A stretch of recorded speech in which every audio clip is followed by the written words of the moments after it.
Yes sir. ನೋಡಿ, ಎಲ್ಲ ಕುಸ್ತಿಪಟುಗಳು warm up ಮಾಡ್ಕೊಳ್ಳಿ. ದಯವಿಟ್ಟು ವಾರ್ಮ್ ಅಪ್ ಮಾಡ್ಕೊಂಡು ದಯವಿಟ್ಟು ಒಂದು ನಿಮಿಷ sir. Subrahmanya, S Subrahmanya Mandarthi, S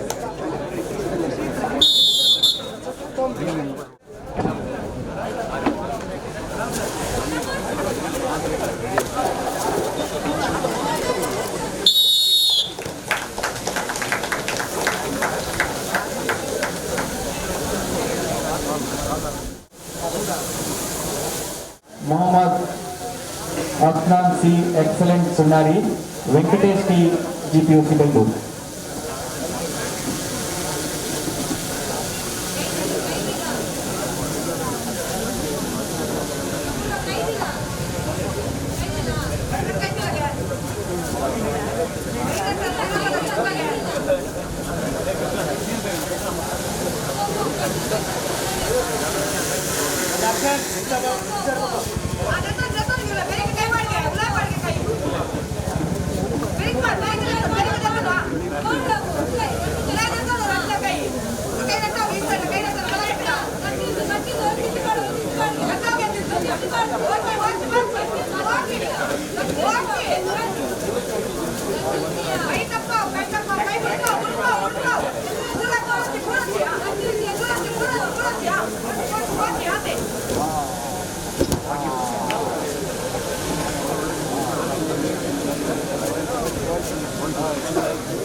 ಮುಂದಿನ ಪಂದ್ಯದ ರಿತ್ವಿಕ್ ವಿವೇಕ ಕೋಟ, ನಮೀಶ್ ಪಿಪಿ.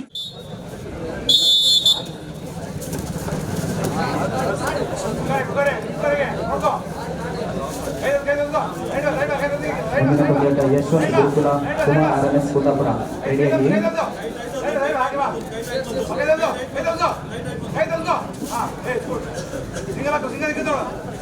Hand open, blue hand open. Hago, head go, okay, head go, hago, right go. Head action. Hago, hodi age. No, hey. Hey, go.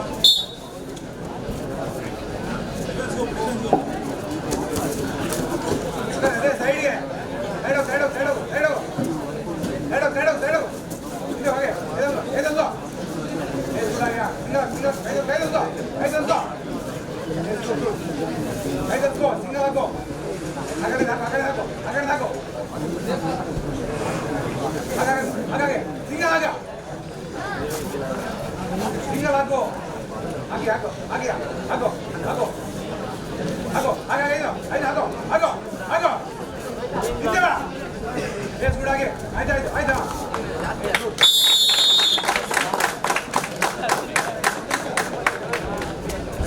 Next match Yashwant Gurukula, Manthan Janata red, Shreyas SMS blue. ತಯಾರಿ ಮಾಡಿಕೊಡಿ. ಹಾಗೆ ಮೂರನೇ ಪಂದ್ಯಾಟ ಉತ್ತಮ್ ವಿವೇಕ ಕೋಟ, ಮೊಹಮ್ಮದ್ ಸರ್ಫಾದ್. ಮುಂದಿನ ಪಂದ್ಯಾಟ V Manthan Janata, Shreyas SMS.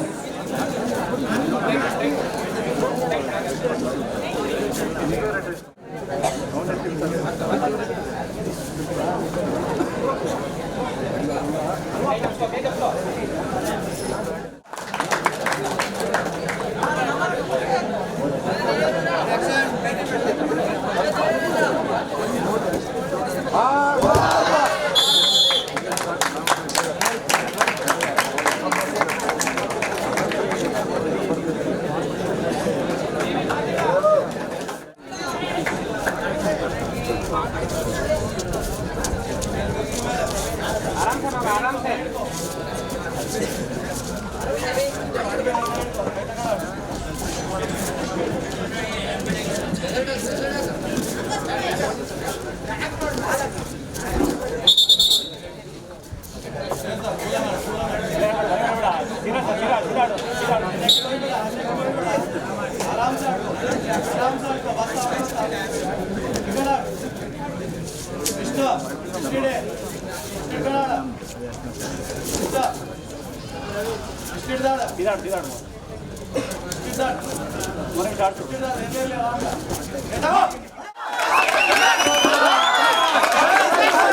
ಮುಂದಿನ ಪಂದ್ಯಾಟ ಉತ್ತಮ ವಿವೇಕ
Match on by red 10-0.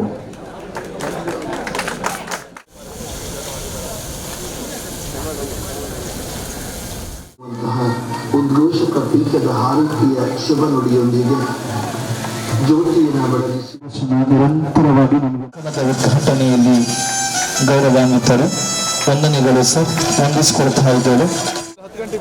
ನಿಮ್ಮೆಲ್ಲರ ಪ್ರೀತಿಯ ಚಪ್ಪಾಳೆಯ ಪ್ರೋತ್ಸಾಹಗಳಿಗೆ ಇರಲಿ ಮಾಡಿಕೊಂಡು ನಮ್ಮ ಕೆಲಸವನ್ನ ಮುಂದುವರಿಸುವಂಥದ್ದು. ಆದ್ರೆ ಆ ಎರಡನೇ ವರ್ಗ ಇದೆಯಲ್ಲ, ಪರಿಸರವನ್ನ ಪರಿವರ್ತನೆ ಮಾಡಿ ನಮಗೆ ಬೇಕಾದ ಹಾಗೆ ಬದಲಾಯಿಸಿಕೊಳ್ಳುವಂಥದ್ದು, ಅದು ತುಂಬಾ ಕಷ್ಟದ ಕೆಲಸ. ಇಂತಹ ಕೆಲಸ ಮಾಡ್ತಾ ಇರುವವರು ನಮ್ಮ ಈ ಸಂಸ್ಥೆಯ ಪ್ರಾಂಶುಪಾಲರಾದಂತಹ ಗಣೇಶ್ ಸರ್ ಅವರು.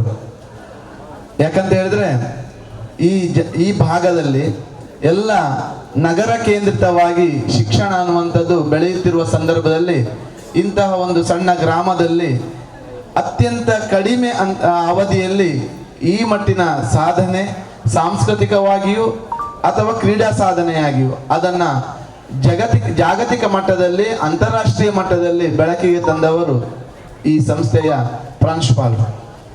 ಇದನ್ನ ನಾನು ಹೇಳಲಿಕ್ಕೆ ತುಂಬಾ ಇಷ್ಟಪಡ್ತೇನೆ. ಯಾಕಂತ ಹೇಳಿದ್ರೆ ಬೇರೆ ಬೇರೆ ಕಡೆಯಲ್ಲಿ ನಾವು ನೋಡ್ತೇವೆ, ಕೇವಲ ವ್ಯಾವಹಾರಿಕವಾಗಿ ಮತ್ತು ಈ ಕಮರ್ಷಿಯಲ್ ಆಗಿ ಸಂಸ್ಥೆಗಳನ್ನು ಬೆಳೆಸ್ತಾರೆ. ಆದರೆ ಅವರ ಆ ಗುರಿ ದೇಹ ಏನಿದೆ ಅಂತ ಹೇಳಿದ್ರೆ ನಾವು ಒಳ್ಳೆಯ ಗುಣಾತ್ಮಕ ಶಿಕ್ಷಣವನ್ನ ಕೊಡಬೇಕು ಅನ್ನುವಂಥದ್ದು.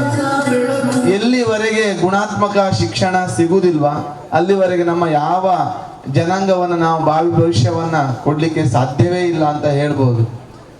10 ಎಡೆಯಳು ತೋಡು 1 ಅಡಿಯಷ್ಟನ್ನ ಬರಲಿಲ್ಲ ನೀರನ್ನ ಬೇಡ, 1 ಎಡೆಯಳು ತೋಡು 10 ಅಡಿಯಷ್ಟನ್ನು ಚಿಮ್ಮುದುದಕವ ನೋಡು ಅಂತ ಎಸ್ ವಿ ಪರಮೇಶ್ವರ್ ಭಟ್ರು ಒಂದು ಕಡೆ ಹೇಳ್ತಾರೆ. ಅವರು ಸಂಸ್ಥೆಗಳನ್ನ ರಾಜ್ಯಾದ್ಯಂತ ಎಲ್ಲೂ ಸ್ಥಾಪನೆ ಮಾಡಲಿಲ್ಲ. ಅವ್ರ ಹತ್ರ ನಾನು ಬೆಳಗ್ಗೆ ಮಾತಾಡುವಾಗ ಅವ್ರು ಹೇಳಿದ್ರು, ಬೇರೆ ಬೇರೆ ಕಡೆಯಲ್ಲಿ ಮಾಡಿದ್ರೆ ಏನಾಗ್ತದೆ, ನಮಗೆ ಅದ್ರ ಮೇಲೆ ಕಾನ್ಸಂಟ್ರೇಟ್ ಮಾಡ್ಲಿಕ್ಕೆ ಕಷ್ಟ ಆಗ್ತದೆ ಅಂತ. ಅಂದ್ರೆ ಇರುವಂತಹ ಜಾಗದಲ್ಲೇ ಅದು 10 ಅಡಿಯವರೆಗೆ ತೋಡಿ ನೀರು ತೆಗೆಯುವಂತ ಕೆಲಸವನ್ನ ಅವ್ರು ಮಾಡ್ತಾ ಇದ್ದಾರೆ. ಇದನ್ನು ನಾವು ಶ್ಲಾಘಿಸಬೇಕಾಗ್ತದೆ. ಯಾಕಂತ ಹೇಳಿದ್ರೆ ಇಂದಿನ ಕಾಲಘಟ್ಟದಲ್ಲಿ ಶಿಕ್ಷಣ ಅನ್ನುವಂಥದ್ದು ಎಷ್ಟು ಪ್ರಾಮುಖ್ಯತೆ ಪಡೆಯುತ್ತದೆ ಅನ್ನುವಂಥದ್ದು ತುಂಬಾ ಮುಖ್ಯ. ಈ ಒಂದು ಕಾಲ್ಪನಿಕ ಕಥೆ ಒಂದು ನೆನಪು ಬರ್ತದೆ. ಏನಂತ ಹೇಳಿದ್ರೆ, ಈ ನಂಬರ್ಗಳಲ್ಲಿ ಅತಿ ದೊಡ್ಡ ನಂಬರ್ 9. ಅದು ಒಮ್ಮೆ ಆ 8 ನಂಬರಿಗೆ ಹೇಳ್ತದಂತೆ, ನೋಡು ನಾನು ದೊಡ್ಡ ನಂಬರು, ನೀನು ಸಣ್ಣವನಂತ ಅವನ ತಲೆ ಮೇಲೆ ಒಂದು ಗುದ್ದು ಕೊಡ್ತದಂತೆ. ಈ 8 ನಂಬರು 7 ನಂಬರಿಗೆ ಹೇಳ್ತದಂತೆ, ನೋಡು ನಿನಗಿಂತ ನಾನು ದೊಡ್ಡವನಂತ 7ನೇ ನಂಬರಿನ ಮೇಲೆ ಒಂದು ಗುದ್ದು ಕೊಡ್ತದೆ. 7 6ಕ್ಕೆ ಹೊಡಿತದೆ, 6 5ಕ್ಕೆ ಹೊಡಿತದೆ, 5 4ಕ್ಕೆ ಹೊಡಿತದೆ, 4 3ಕ್ಕೆ ಹೊಡಿತದೆ, 3 2ಕ್ಕೆ ಹೊಡಿತದೆ, 2 1ಕ್ಕೆ ಹೊಡಿತದೆ. 1 ನೋಡ್ತದಂತೆ ಅದಕ್ಕಿಂತ ಚಿಕ್ಕದು 0, ಆದ್ರೆ ಅದು ಗುದ್ದು ಕೊಡುದಿಲ್ಲ ಅಂತೆ. ಅದನ್ನ ಕರೆದು ಪಕ್ಕದಲ್ಲಿ ನಿಲ್ಲಿಸ್ಕೊಂಡು ಹೇಳ್ತದಂತೆ, ಈಗ ನಾನು 1 ನೀನು 0, ನಾವಿಬ್ಬರು ಸೇರಿದಾಗ ಎಲ್ಲರಿಗಿಂತ ದೊಡ್ಡ ಸಂಖ್ಯೆ 10 ಆಗಿದ್ದೇವೆ. ನಾವು ಜಗಳ ಮಾಡುದು ಬೇಡ, ನಾವು ಒಂದಾಗಿರುವ, ಎಲ್ಲಿವರೆಗೆ ನಾವು ಒಂದಾಗಿರ್ತೇವೋ ಅಲ್ಲಿವರೆಗೆ ನಮ್ಮನ್ನು ಯಾರು ಅಲುಗಾಡಿಸ್ಲಿಕ್ಕೆ ಆಗುದಿಲ್ಲ ಅಂತ ಈ ಸಂಸ್ಥೆಯಲ್ಲಿ ಅದೇ ರೀತಿಯಲ್ಲಿ ನಡೀತಾ ಇದೆ. ಉಪ ಪ್ರಾಂಶುಪಾಲರಾಗಿರ್ಬೋದು ಅಥವಾ ಉದಯ ನಾಯ್ಕ ಸರ್ ಅವರಾಗಿರ್ಬೋದು, ಇವರೆಲ್ಲ ಒಂದು ತಂಡವಾಗಿ ಇಡೀ ರಾಜ್ಯವನ್ನ ಮೆಚ್ಚುವ ಕೆಲಸವನ್ನು ಮಾಡ್ತಾ ಇದ್ದಾರೆ. ಶಿಕ್ಷಣ ಅನ್ನುವಂಥದ್ದು ಕ್ರಾಂತಿ ಅನ್ನುವಂಥದ್ದನ್ನ ತೋರಿಸ್ತಾ ಇದ್ದಾರೆ. ಇಂತಹ ಒಳ್ಳೆಯ ಕೆಲಸದಲ್ಲಿ, ಯಾಕಂತ ಹೇಳಿದ್ರೆ ದೀಪವನ್ನ ಯಾರು ಬೇಕಾದ್ರೂ ಹಚ್ಚಬಹುದು, ಆದ್ರೆ ನಿರಂತರವಾಗಿ ಅದಕ್ಕೆ ಎಣ್ಣೆಯನ್ನ ಹಾಕಿ ಅದನ್ನ ಪ್ರಜ್ವಲವನ್ನ ಎಲ್ಲರಿಗೂ ಹಂಚುವಂತ ಕೆಲಸ ಎಲ್ಲರಿಂದಲೂ ಆಗುವುದಿಲ್ಲ. ಈ ಶಿಕ್ಷಣ ಅನ್ನುವಂಥದ್ದು ಒಂದು ಬೆಳಕದು. ನೀವು ಎಷ್ಟೆಷ್ಟು ಹಂಚಲಿಕ್ಕೆ ಪ್ರಯತ್ನ ಮಾಡ್ತೀರಿ, ಅದು ಇನ್ನಷ್ಟು ಜನರಿಗೆ ತಲುಪ್ತದೆ ಅನ್ನುವಂಥದ್ದು ನನ್ನ ಭಾವನೆ. ಆ ಪ್ರಕಾರವಾಗಿ ಇಲ್ಲಿ ಯಾಕಂತ ಹೇಳಿದ್ರೆ ಈ ಸಂಸ್ಥೆ ಬಗ್ಗೆ ಒಂದೆರಡು ಮಾತು, ಒಂದೆರಡು ಅನಿಸಿಕೆಯನ್ನು ತಮ್ಮ ಮುಂದೆ ಹಂಚ್ಕೊಳ್ಬೇಕನ್ಸುತ್ತೆ. ಈ ಜಿಲ್ಲೆ ಕಂಡಂಥ, ಈ ರಾಜ್ಯ ಕಂಡಂಥ ಬೆರಳೆಣಿಕೆ 10 ಶಿಕ್ಷಣ ಸಂಸ್ಥೆಯಲ್ಲಿ ಜನತಾ ಪದವಿ ಪೂರ್ವ ಕಾಲೇಜು ಒಂದು ಎಂದು ಹೇಳಲಿಕ್ಕೆ ಹೆಮ್ಮೆ ಆಗ್ತದೆ. ತನ್ನ 3-4 ವರ್ಷದ ಅವಧಿಯಲ್ಲಿ ರಾಷ್ಟ್ರೀಯ ಮಟ್ಟದಕ್ಕೆ ಒಂದೇ ಸಂಸ್ಥೆಯಿಂದ 5 ವಿದ್ಯಾರ್ಥಿಗಳನ್ನು ಕಳಿಸಿ ಉಡುಪಿ ಜಿಲ್ಲೆಯ ಇತಿಹಾಸದಲ್ಲಿ ತಮ್ಮ ಸ್ಥಾನವನ್ನು, ತಮ್ಮ ಹೆಜ್ಜೆ ಗುರುತನ್ನು ಬರೆದಿದ್ದೀರಾ. ಅದಕ್ಕಾಗಿ ಕ್ರೀಡಾಪರ ಚಟುವಟಿಕೆಯಲ್ಲಿ ನಿಮ್ಮ ಈ ಒಂದು ಆಸಕ್ತಿಗೆ ಇಲ್ಲ, ನಾನು ದೈಹಿಕ ಶಿಕ್ಷಣ ಉಪನ್ಯಾಸಕರ ಸಂಘದ ಪರವಾಗಿ ನಿಮಗೆ ಅಭಿನಂದನೆ ಸರ್. ಅದೇ ರೀತಿ ನಮ್ಮ ಎಲ್ಲ 35 ಮಕ್ಕಳನ್ನು, ಅವೆಲ್ಲ ಮಕ್ಕಳು ನಮ್ಮ ಮಕ್ಕಳೇ ಅಂತ ಹೇಳಿಕೊಂಡು ಕಳೆದ 1 ತಿಂಗಳ ಹಿಂದೆ ಅವರಿಗೆ ನಗದು ಬಹುಮಾನ ಕೊಟ್ಟು ಲಕ್ಷಾಂತರ ರೂಪಾಯಿ ಹಣ ವೆಚ್ಚ ಮಾಡಿ ಸನ್ಮಾನ ಮಾಡಿದ್ದೀರಲ್ಲ ಸರ್. ನಿಮ್ಮ ಈ ಕಾರ್ಯಕ್ರಮವನ್ನು ನಾವು ಯಾವತ್ತೂ ಮರೆಯುವುದಿಲ್ಲ ಸರ್. ಶ್ರೀಮಂತರು ತುಂಬ ಜನ ಇರ್ತಾರೆ, ಹೃದಯ ಶ್ರೀಮಂತಿಗೆ ಬೇಕು. ಆ ಹೃದಯ ಶ್ರೀಮಂತಿಕೆಯ ಸಾಕಾರ ಮೂರ್ತಿ ಗಣೇಶ್ ಮೊಗವೀರವರು ಸರ್. ದೇವರು ನಿಮಗೆ ಯಾವತ್ತೂ ಕೈಯನ್ನು ಹೀಗೆ ನೀಡುವಾಗೇ ಕೊಟ್ಟಿರಲಿ, ಆ ಶಕ್ತಿ ನಿಮ್ಗೆ ಯಾವತ್ತೂ ಬರಲಿ ಅಂತ ನಾನು ಹಾರೈಸ್ತೀನಿ ಸರ್.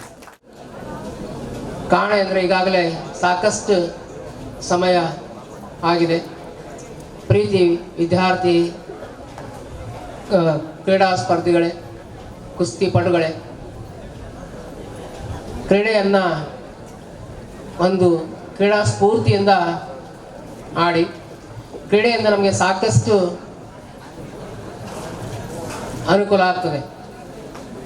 ಹೆಚ್ಚಿನ ಶಿಕ್ಷಣ ಸಂಸ್ಥೆಗಳು ಬರೀ ಅಕಾಡೆಮಿಕ್ ಕಡೆ ಮಾತ್ರ ಗಮನ ಹರಿಸ್ತವೆ.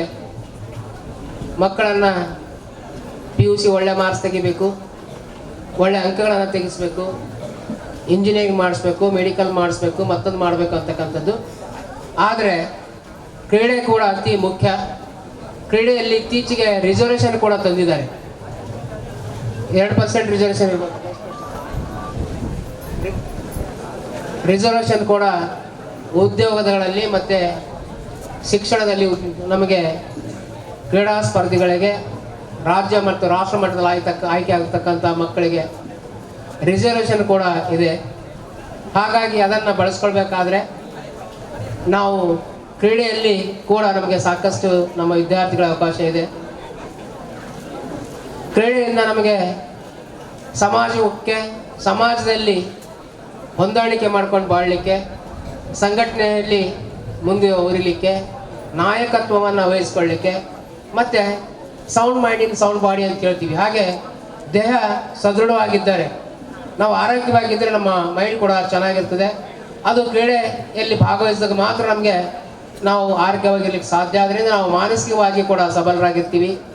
ಕ್ರೀಡೆಯಿಂದ ನಮಗೆ ನೈತಿಕವಾಗಿ ಪ್ರಾಮಾಣಿಕತೆ ನೈತಿಕತೆ, ಸಮಯ ಪ್ರಜ್ಞೆ, ಶಿಸ್ತು, ನಿಯಮ ಪಾಲನೆ ಮಾಡ್ತಕ್ಕಂಥ ಎಲ್ಲ ಗುಣಗಳು ನಮ್ಮಲ್ಲಿ ಬೆಳೆಯೋದ್ರಿಂದ ನಾವು ನಮ್ಮ ಜೀವನದಲ್ಲಿ ನಾವು ತುಂಬ ಶಿಸ್ತಿನಿಂದ ಆರೋಗ್ಯಯುತವಾಗಿ ನಿಯಮಗಳನ್ನು ಪಾಲ್ಕೊಂಡು ನಾವು ಸಮಾಜದಲ್ಲಿ ಒಂದು ಮಾದರಿಯಾಗಿ ನಾವು ಬೆಳೀಲಿಕ್ಕೆ ಸಾಧ್ಯ ಆಗ್ತದೆ. ಮತ್ತು ಸಮಾಜದಲ್ಲಿ ಹೊಂದಾಣಿಕೆ ಮಾಡ್ತಕ್ಕಂಥದ್ದು, ಇತರರನ್ನು ಗೌರವಿಸ್ತಕ್ಕಂಥದ್ದು.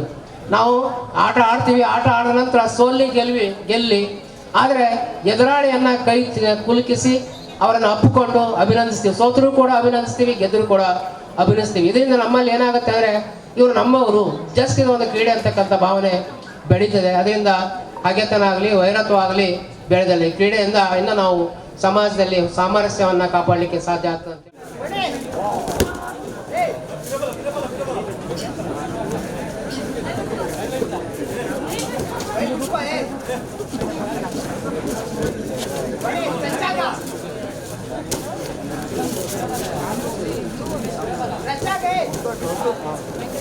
Hello Sukhesh sir.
उत्तम विवेका